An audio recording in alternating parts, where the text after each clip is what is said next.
Hello दोस्तों, कैसे हैं आप। मैं हरी स्वागत करता हूं आप सभी अपने दोस्तों, अपने होमो सेपियंस प्रजाति के प्राणियों का अपने इस यूट्यूब चैनल पे। तो कल परसों मैं ऐसे ही सोच रहा था, अक्सर मैं टॉपिक्स लिखते रहता हूं, मतलब कुछ माइंड में आता है, कुछ आइडियाज़ तो मैं लिख लेता हूं। तो पॉलिटिकल रिफॉर्म्स के बारे में सोच रहा था मैं कि पॉलिटिक्स, क्योंकि हर कोई जानता है कि पॉलिटिक्स काफ़ी गंदी है, बेकार है क्या नहीं है, पर मतलब रिफॉर्म्स क्या हो इसमें, किस तरीके से मतलब हम ये इंश्योर करें कि हाँ वहाँ पे सिर्फ वही लोग जाएं जो वाकई में काम करेंगे वहाँ पे जाके, या फिर जिनका वो लेवल है कि हाँ वो सब कुछ समझ सकते हैं, सब कुछ हैंडल कर सकते हैं।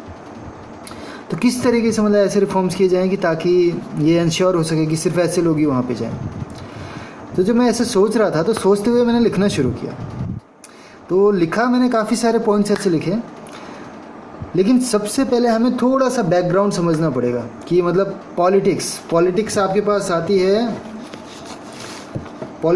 आपके पास डेमोक्रेसी के अंदर, और डेमोक्रेसी आपके पास आता है जो पूरा अभी हमारा हम होमो सेपियंस ह्यूमन स्पीसीज़ का जो हमारा पूरा ये सिविलाइजेशन चला है, सिविलाइजेशन का सबसे मतलब मॉडर्न पार्ट है डेमोक्रेसी।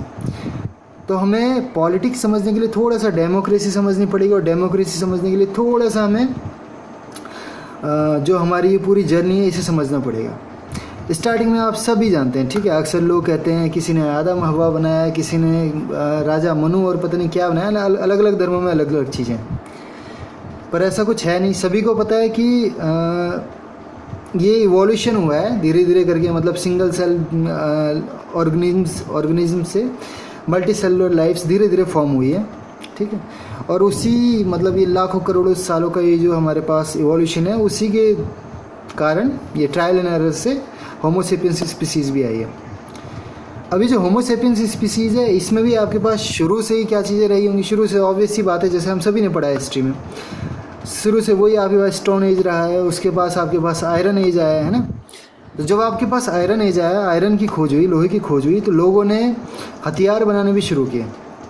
हथियार बने तो ग्रीड तो हम लोगों के अंदर, मतलब ह्यूमंस के अंदर है ही, बाय नेचर है। मतलब अपने डीएनए को प्रोपोगेट करना, आगे बढ़ाना, ये हमारा मतलब ह्यूमन लाइफ का एक क्या कह सकते हैं उद्देश्य है। ह्यूमन क्या मतलब किसी भी लिविंग बीइंग का उद्देश्य है, बस इतना ही है, अपने डीएनए को प्रोपोगेट करते रहना, आगे बढ़ाते रहना। डीएनए का सर्वाइवल ही किसी भी लिविंग बीइंग का सबसे प्राइमरी गोल है, ठीक है। अब इस गोल को पूरा करने के लिए रिसोर्स चाहिए। रिसोर्स के लिए अगर कहीं पे लोग ज़्यादा हैं और रिसोर्स कम है तो बस ग्रीड होगा, और ग्रीड होगा तो वही हथियार अगर हमारे पास बन गए, एक बार लोहा में मिला, हमने तलवार वलवार भाले वाले बनाए, तो बस मार काट शुरू, और उसके बाद मार काट शुरू। तो उसके बाद क्या हुआ, अपने अपने स्वार्थों की पूर्ति के लिए हम छोटे छोटे गुटों में बट गए। और अगर आप देखें ज़रा, तो वो जो छोटे छोटे गुट थे, स्टार्टिंग की अगर हम बात करें तो स्टार्टिंग में हमारे पास बहुत छोटे छोटे गुट हुआ करते थे। मतलब कि जैसे 15-20 लोगों का एक कबीला हो गया, या फिर 100-50 लोगों का एक कबीला हो गया, ठीक है, बस इतना ही था, इससे ज़्यादा कुछ नहीं था। कोई कंट्री नहीं थी धरती पे, कुछ नहीं था, बस यही था, ठीक है। अब उसके बाद क्या हुआ कि धीरे धीरे इंसानों में सेंस आई कि नहीं यार, अगर हम लड़ कट के अगर मरना शुरू करेंगे तो नहीं चल पाएगा। तो उन्होंने चीज़ें एक्सचेंज करनी शुरू की, चीज़ों को प्यार से हैंडल करना शुरू किया। तो इससे क्या हुआ कि थोड़े से बड़े बड़े ग्रुप्स फॉर्म होने शुरू हुए। लेकिन होता ही है, वहाँ कहीं ना कहीं कुछ ना कुछ उपद्रवी या फिर ऐसे इन्फ्लुएंसर्स होते हैं जो कि मतलब सबको एक करते हैं, पर वो सबको एक करने के चक्कर में कुछ को एक कर दिया, लेकिन बाकियों को काट देते हो, बाकियों को हटा देते हो, ठीक है, ग्रुप से हटा देते हो। बस यहीं पे सारी गड़बड़ शुरू हो जाती है। और इसी तरीके से हमारे पास धीरे धीरे जब ये बड़े बड़े ग्रुप फॉर्म होने शुरू हुए, तो हमारे पास राज्य साम्राज्य बनने शुरू हुए। तो आप एक चीज़ नोट करिए, पहले हमारे पास छोटे छोटे कबीले थे, उसके बाद हमारे पास थोड़े से बड़े बड़े यानी कि राज्य बनने शुरू हुए, ठीक है। जैसे इंडिया के अंदर ही अगर आप हिस्ट्री देखें तो बहुत सारे छोटे छोटे, इंडिया तो खैर आज का अब का नाम है, मतलब और कोई बाउंड्रीज नहीं थी, कुछ नहीं थी। इंडिया मतलब एक जोग्राफिकल लोकेशन जो हिमालय से नीचे है और कन्याकुमारी से ऊपर है, इसे हमने इंडिया कहा हुआ है जनरली, ठीक है, इस जोग्राफिकल लोकेशन को, पर अदरवाइज इसकी कोई क्लियर कट बाउंड्रीज नहीं है। तो अगर आप इसी हिमालय से नीचे और कन्याकुमारी से ऊपर ही अगर आप देखें तो कई सारे बहुत छोटे छोटे साम्राज्य हुआ करते थे, कोई इंडिया का कोई कॉन्सेप्ट नहीं था, ठीक है। फिर इधर से कोई आया, उधर से कोई आया। हो सकता है कि जो हम इंडिया में ही कहते हैं कि ये आर्यंस का इन्वेशन हुआ, तो हो सकता है हम लोग जो गोरे हैं, जैसे मैं भी गोरा दिख रहा हूँ, तो हम लोग शायद आर्यंस हों और जो यहाँ की नेटिव लोग हों, हमने उन्हें मार काट के या फिर दक्षिण साइड में, साउथ साइड में भगा दिया, कुछ भी हो सकता है ना, ये बहुत सारी थ्योरीज हैं। तो किसी भी एक लोकेलिटी का कोई बंदा परमानेंट रेजिडेंट नहीं है, ठीक है। हम ये नहीं कह सकते इंडिया हमारा है, पता नहीं हमसे पहले किसका होगा, उसके बाद उन्हें मार काट के हम यहाँ पे आ गए, हमें मार काट के कोई और आया। ये चीज़ें चलती रहती हैं, ठीक है। अब देखो, अब हमारे पास क्या था, हम बात कर रहे थे डेमोक्रेसी पॉलिटिक्स के बारे में, लेकिन हम आए थे तो अगर हम थोड़ा टाइम पीछे जाएं तो हम थे, साम्राज्य बने थे हमारे पास, ठीक है। तो आप देख रहे होंगे ग्रुप्स थोड़े थोड़े धीरे धीरे बड़े फॉर्म हो रहे हैं, ठीक है। थोड़ी सी और अकल आई इंसानों पे, है ना। तो डेमोक्रेसी शुरू हुई, सबसे बेस्ट चीज़ है वो, ठीक है। फिलहाल के लिए कह सकते हैं सबसे बेस्ट चीज़ है वो, ठीक है। डेमोक्रेसी मतलब सबसे शांत कह सकते हैं, अगर सबसे पीसफुल सोसाइटी को रखना है तो democracy is the best thing, ठीक। पर डेमोक्रेसी बहुत ख़तरनाक चीज़ है, मतलब दो धारी तलवार की तरह है।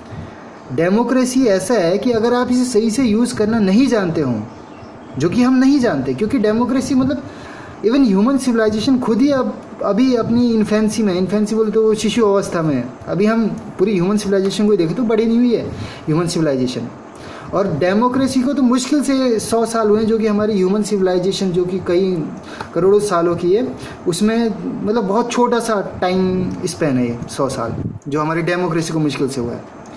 तो अभी इंसानों ने डेमोक्रेसी को यूज़ करना नहीं सीखा है। डेमोक्रेसी को यूज़ करना सीखना बहुत ज़रूरी है। तो डेमोक्रेसी में बुरी चीज़ें क्या है, हो सकता है ये चीज़ें कईयों को कंट्रोवर्शियल लगे कि हाँ भाई क्या कह रहा है बंदा, पर ज़रा सोच के देखिए, डेमोक्रेसी में हम में से हर एक बंदे को वोटिंग राइट मिलता है ना। भले उसकी समझ का लेवल कुछ भी हो, बस वो अबव 18 होना चाहिए, और हमें लगता है कि हाँ वो बस कर लेगा वोट, वो समझ सकता है चीज़ें, पर ऐसा नहीं है। हम सभी जानते हैं कि मतलब हम बहुत मतलब धर्म के नाम पे, जात के नाम पे, चंद रुपयों के नाम पे, मतलब किसी भी नाम पे हम बढ़ के वोट कर देते हैं। तो इससे साफ पता चलता है कि मतलब डेमोक्रेसी प्रैक्टिस करना बहुत ख़तरनाक चीज़ है ना। अब डेमोक्रेसी लेकिन है भी सबसे बेस्ट चीज़, इसके अलावा और कुछ किया भी नहीं जा सकता है। वो राजाओं वाला ज़माना तो चला गया और वो करना भी नहीं है, बेकार चीज़ है वो, जहाँ पे एक बंदे की हुकूमत चलती है, जिसे मन गया ऊपर वाली मंजिलों से फेंक दिया, हाथ पाँव काट दिया, वो बेकार चीज़ थी, ठीक है।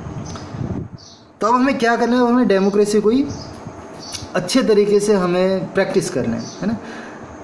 तो खैर डेमोक्रेसी की बात हम फिर कभी करेंगे, लेकिन डेमोक्रेसी में आज के टाइम पे पॉलिटिक्स मायने रखती है, ठीक है। डेमोक्रेसी की बात हम किसी अगली वीडियो में बात करेंगे। तो डेमोक्रेसी में हमारे पास पॉलिटिक्स जो चलती है वो मायने रखती है, ये इसी से हमारी डेमोक्रेसी चलती है, ठीक है। लेकिन पॉलिटिक्स में आप लोग भी जानते हैं कैसे कैसे बंदे पॉलिटिक्स में पहुंचते हैं, ठीक है। ऑलमोस्ट मेरे हिसाब से तो ऑलमोस्ट 80% लोग क्रिमिनल बैकग्राउंड के होते हैं। जैसे मैं किसी कंपनी में काम भी करता था, तो वहाँ पे भी मतलब जो लोग थोड़े बड़े गुंडे टाइप के हैं, हरियाणा में था मैं उस टाइम, तो जो लोग थोड़े बड़े गुंडे टाइप के हैं, वो लोगों का कंपनी में भी अच्छा चलता था, और मतलब जिसके मन में आया मतलब थप्पड़ कस दिया, दादागिरी कर दी, है ना, पिस्टल विस्टल रखने वाले लोग, और मतलब गुंडागर्दी वाले लोग हैं, लेकिन पॉलिटिक्स में भी उन्हीं का चलता है। और माफियाओं से मतलब एक तरीके से खुद का रेत माफिया हो गया और ज़मीन का माफिया, मतलब जो भी इलीगल काम करते हैं ये लोग मतलब कहीं ना कहीं से पॉलिटिक्स में एंटर होते हैं, क्योंकि पॉलिटिक्स अल्टीमेट जगह है जहाँ पे आप मतलब अथाह पैसा कमा सकते हैं, अथाह पैसों की कोई लिमिट नहीं है पॉलिटिक्स में। और हर एक बंदा पैसा कमाने के लिए ही जाता है, अगर वो निर्दलीय खड़ा ना हो रहा हो तो। अगर वो किसी भी एग्जिस्टिंग पार्टी में, जैसे अगर आप विकीपीडिया का पेज उठा के ब्लैक मनी इंडिया का देख लें, तो बीजेपी और कांग्रेस दोनों के पास इतना ज़्यादा ब्लैक मनी वहाँ पे विकीपीडिया के पेज में मैंशनड है, बहुत ज़्यादा था। तो अगर कोई कहे कि हम ब्लैक मनी वापस लाने के लिए नोटबंदी करें, तो भाई सबसे मतलब मैं ये कह रहा हूँ कि आपको पूरा का पूरा बेवकूफ़ बनाया जा रहा है। वो क्या मतलब ब्लैक मनी वापस लाने के लिए नोटबंदी करेंगे जिनके खुद की ब्लैक मनी है। पॉलिटिकल पार्टीज़ की ब्लैक मनी होती है और किसी की नहीं होती, और सब तो चिंदी चोर है, छोटे मोटे ये जो व्यापारी टैक्स चोरी करते हैं वो बहुत चिंदी चोरी है। सबसे बड़ी जो चोरी होती है ना, सबसे बड़ा जो ब्लैक मनी होता है वो पॉलिटिशियंस के पास होता है, ठीक है। अब देखो, लोगों का ऑब्जेक्टिव पॉलिटिक्स में जाने का है पैसा कमाना, ठीक है, और हम चाहते हैं कि वहाँ पे जाएं ढंग के लोग। तो हम क्या कर सकते हैं? मेरे हिसाब से हम कुछ ये चीज़ें कर सकते हैं, जैसे कि आज के टाइम पे बिल्कुल प्रॉपर हमारे पास स्मार्टफोन का ज़माना है। हम नेट बैंकिंग से मतलब पैसा इधर से उधर ट्रांसफ़र कर सकते हैं, मतलब बहुत सिक्योरली चीज़ें कर सकते हैं ना। तो ऐसा नहीं है कि मतलब अगर हमने वोटिंग फ़ोन से करी तो बहुत बड़ा ख़तरनाक चीज़ हो जाएगी, अजीब चीज़ हो जाएगी, ऐसा नहीं है, किया जा सकता है, ठीक है।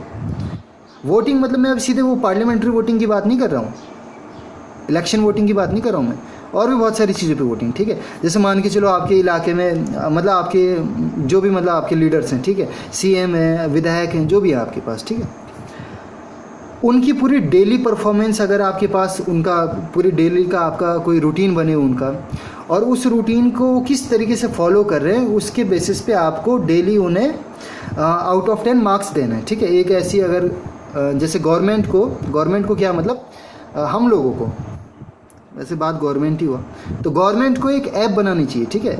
एक ऐसी ऐप, स्मार्टफोन पे ऐप या फिर एक ऐसी वेबसाइट जो कि मतलब सिटीजन्स एम्पावरमेंट करके कुछ ऐसे नाम से कोई ऐप बनानी चाहिए, और उस ऐप में सिटीजन्स को राइट होने चाहिए अलग अलग मुद्दों पे वोट करने का, ठीक है।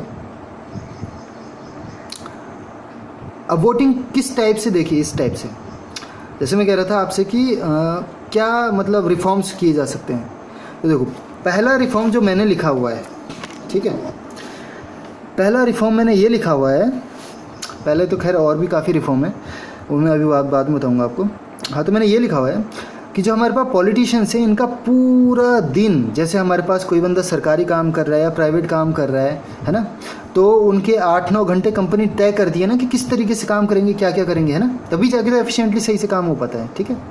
उसी तरीके से हम लोगों को, जनता को ये तय करना होगा कि पॉलिटिशियंस को, जो कि आपके पास किसी अच्छे पद पे जा रहे हैं, विधायक बन रहे हैं, सीएम बन रहे हैं, पीएम बन रहे हैं, अलग अलग जगह के मंत्री बन रहे हैं, उनका क्या पूरा डे होना चाहिए, ठीक है। तो जो मैंने लिखा है वो ये लिखा है, कुछ चीज़ें बिल्कुल नॉर्मल है, ठीक है। 7 घंटे की नींद हर किसी को ज़रूरी है, ठीक है, 7 घंटे की नींद होगी, ठीक है। 3 घंटे आप उनका खाने पीने में और फ्रेश होने में, नहाने धोने में लगा लीजिए, ठीक है। 2 घंटे आप उन्हें फैमिली टाइम भी दे दीजिए, ठीक है, और 1 घंटा उनकी फिटनेस के लिए भी दे दीजिए, ठीक। अब बात आती है मुद्दे की कि उनका काम क्या हुआ, ठीक है।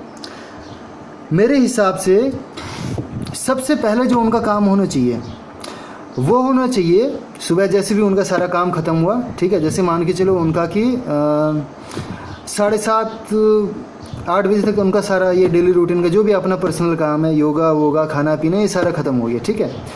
उसके बाद उन्हें 10:30 से लेके नहीं, उसके बाद उन्हें 7:30 बजे से लेके मतलब 7:30-8 जब भी उनका अपना पर्सनल काम ख़त्म हुआ है, 7:30-8 बजे सुबह से लेके 3 घंटे का डेली का उनका कंपलसरी जनता की प्रॉब्लम सुनना, कॉल रिसीव करना होना चाहिए, ठीक है। एक तरीके से इनडायरेक्ट जनता दरबार, मतलब डायरेक्टली मतलब इनडायरेक्ट जनता दरबार डेली का लगना चाहिए, प्रॉपर 3 घंटे का, ठीक है। चाहे सीएम हो, चाहे उसके नीचे के छोटे छोटे जितने भी आपके पास पद हैं, ठीक है, वो सारे पदों के लिए 3 घंटे का डेली का कॉल रिसीव करना पूरी आम जनता का ये टाइम होना चाहिए कि हाँ, सुबह 7:30 से 10:30 बजे तक का ये आपका टाइम है, इतने बजे हम 3 घंटे लगातार हम जनता की प्रॉब्लम सुनेंगे, ठीक है। तो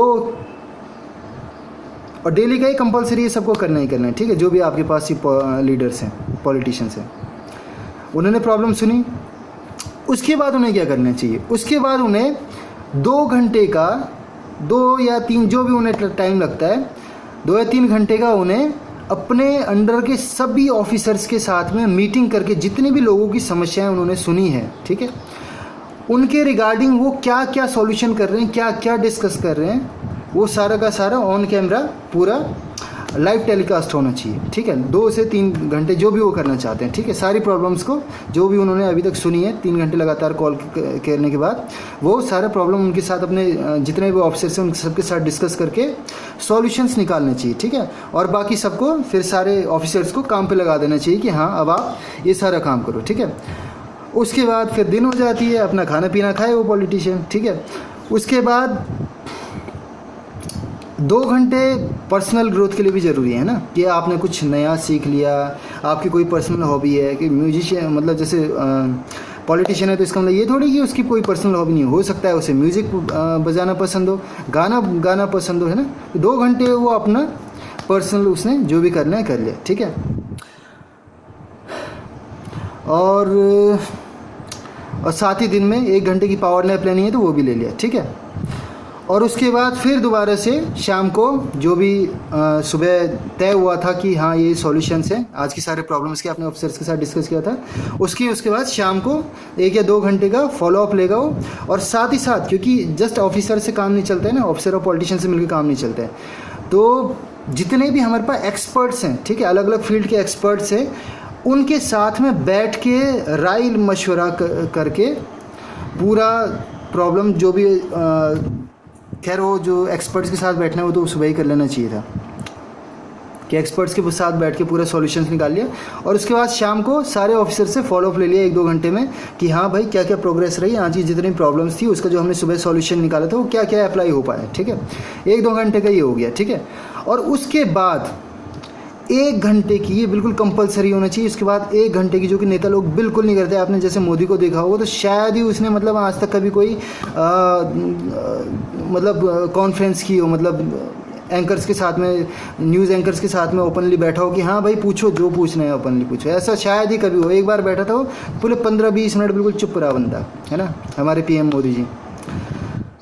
तो 1 घंटे की कंपलसरी डेली की कॉन्फ्रेंस ब्रीफिंग होनी चाहिए, ठीक है, कि हाँ आज का आपका डेली आपका क्या क्या टारगेट आपने जो था वो क्या क्या रहा, लोगों को उससे मतलब अवेयरनेस भी होगी कि हाँ क्या क्या चीज़ें हैं, क्या क्या चल रही हैं, ठीक है। तो 1 घंटे का डेली आपका हर एक नेता का कॉन्फ्रेंस होनी चाहिए, ठीक है।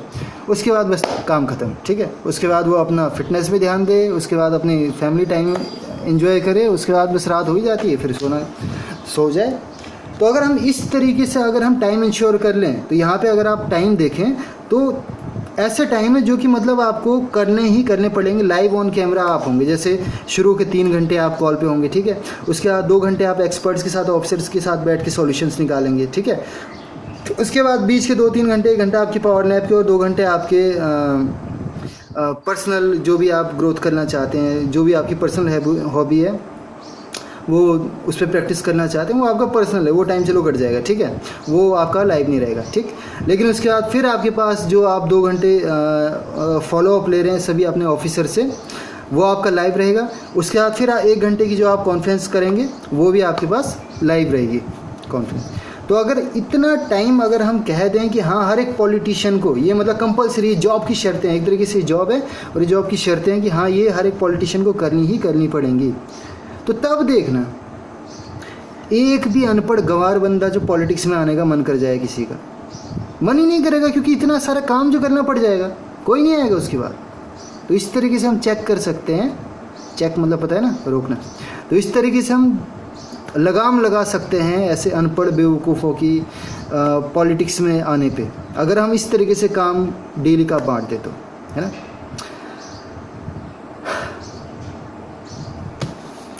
बस यही था पॉलिटिक्स से रिलेटेड छोटे मोटे रिफॉर्म्स। मुझे तो यही सारे रिफॉर्म्स लगे कि हाँ मतलब फ़िलहाल के लिए कि अगर आप चाहते हैं कि अनपढ़ लोग ना जाएं पॉलिटिक्स में, अच्छे लोग जाएं, पढ़े लिखे लोग जाएं जो वाकई जेन्युइनली कंसर्न्ड है लोगों की प्रॉब्लम सॉल्व करने के लिए, तो मेरे हिसाब से ये सारे जो मैंने आपको ये बताया, क्या बताया, रिफॉर्म्स बताया, ये हमें लागू करने चाहिए।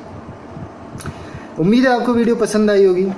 तो मिलते हैं अगली वीडियो में किसी अच्छे टॉपिक के साथ में। कमेंट्स में अभी बताइए अगला टॉपिक क्या होना चाहिए, कौन सी अच्छी वीडियो डाली जाए। ठीक है, तब तक के लिए bye bye, tata, take care, मिलते हैं अगली वीडियो, बाय।